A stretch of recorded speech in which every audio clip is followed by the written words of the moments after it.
prove they can win. These puns are out of control. Brew, I think they definitely can win.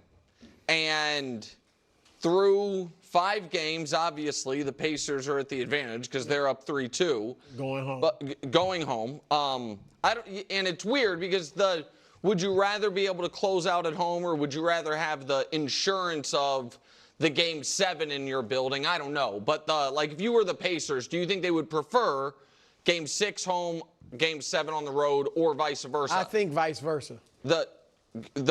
I think you'd rather, if you had to choose, yeah. I mean, they're obviously going to try to win that Game 6. But I would rather have 7 at home. I agree. That's what I mean. Now, they won Game 7 in New York last year, so I'm sure they'll feel confident, but I'd definitely rather have it at home. I agree, and I still think that, and this isn't reactionary to last night. You guys can vouch for me on this. We talked about maybe having this discussion after Game 5, Halliburton versus Brunson. And I said one of the reasons I didn't want to have it is because even after Game 5, I still thought Brunson's the better player if we're listing players, and it was going to feel weird to be like, here's why he's better after Halliburton just had that game. But I think the Knicks have the best player in the series. And all of a sudden, and this is a very recent and maybe not sustainable development, the Knicks' role players are the ones playing better than Indiana's role players, aside from Mathurin, who got benched early in the series and now has been unbelievable as of late. So I think, Brew, they definitely can win. Well, first let me address the Brunson-Halliburton thing. They're different. Oh, you can argue Brunson he's getting 30 every night. So you can definitely take him if you want. I would rather have a Halliburton type player that's more of a distributing point guard, but still can drop 20, But Brunson is legit. Brunson's awesome. He's a legit superstar. Look, these are 2 very evenly matched teams. I think the Pacers are slightly better, which is why I picked them, but they're close. They're close enough where, the Knicks have a shot. Now, if they win Game 6, doesn't guarantee they're winning the series because, again, last year the Pacers won Game 7 in New York. But they would have the advantage. There's no question they'd have the advantage. Even if they haven't been great at home, they still would have the advantage. The Pacers, by the way, in addition to that Game 7 last year in New York, have won 2 of the 3 games in New York this year in the playoffs. So they would feel confident, but still, you would just rather be at home in this instance. But I don't think it's going to happen. I think the Pacers get rid of them in 6. We've seen this throughout the playoffs. You even made a statement about it, which is true. The most desperate team in so many of these games has won. We saw it with the Knicks against Boston. When the Knicks were up 3-1, everybody feels like the series is over because Tatum is out, and Boston blows them away in Game 5 in Boston, and then comes back to New York and gets blasted. Minnesota with the big Game 3 against OKC by winning by 40, and then the series kind of gets back to the way these teams are. So I think that Indiana will take care of business. Taking nothing away from the Knicks. I've stated how much respect I have for their toughness, their heart, and all of that. So I think they did great yesterday. But Indiana also didn't show up. Okay. Well, but this is what I want to really talk about. This is what's actually kind of bodes well for the New York Knicks more than anything, is because they didn't win because the Pacers didn't show up, or that the Knicks just out-hustled, out-hard-worked, out-hearted, the Pacers. I'm watching that game. A lot of times a desperate team, or the team that really needs it, or the team that really needs to kind of get a win in the series, you can really point to the energy, to the intensity, to the physicality. It's just oh my God, they're getting every 50-50 ball. They're just going so hard. They're so strong to the rim, etc. That's not really what happened.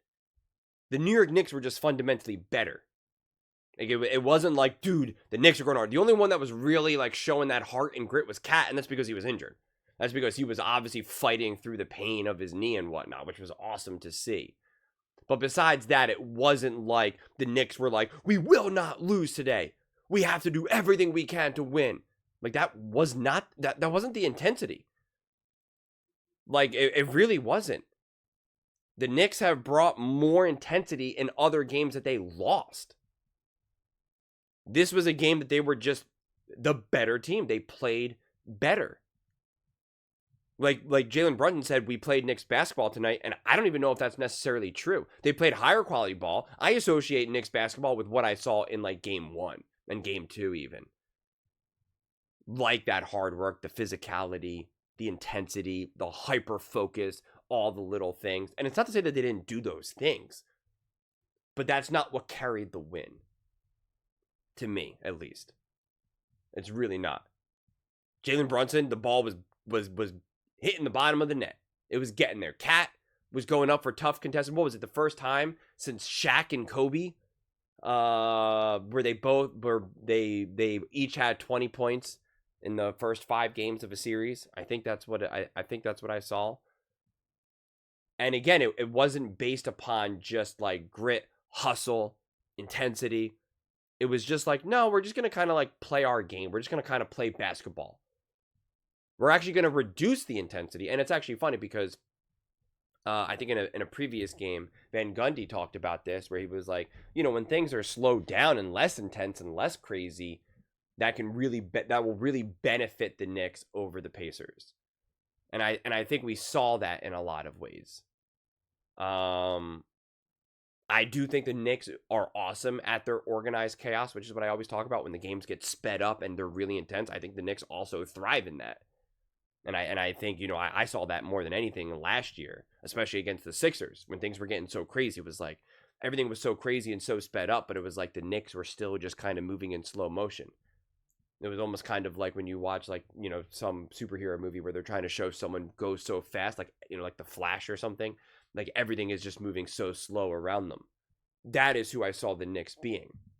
And they essentially got outdone by the Pacers in a couple of those moments, which for me was jarring because I was like, they're not doing too well in this organized chaos.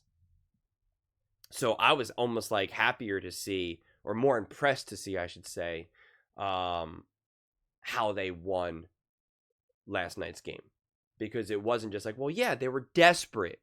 Because that's what they point at Brew and Nick point out. They're like, oh, the more desperate team wins. Because they play more desperate.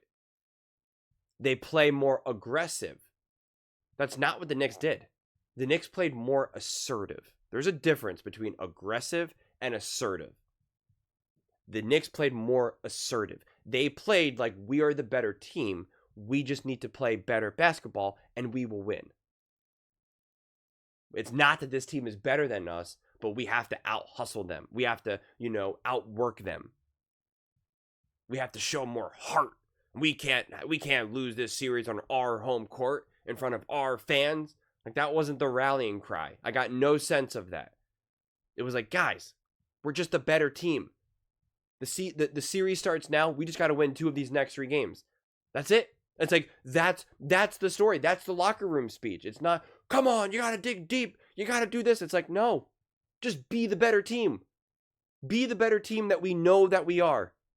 And that's how they played. And I'm not saying that's going to continue that way. I'm not saying that the Pacers aren't going to win. I'm not saying that the Knicks aren't going to go rail off 2 more wins now. I'm just focused on what I saw last night. They always keep wanting to look at the bigger picture or like the series as a whole. And they want to talk about like last year, game 7. And what would you rather be, home or away for game 7? And it's like, let's just talk about what we just saw yesterday. We don't have to fast forward. We don't have to go too far back in time.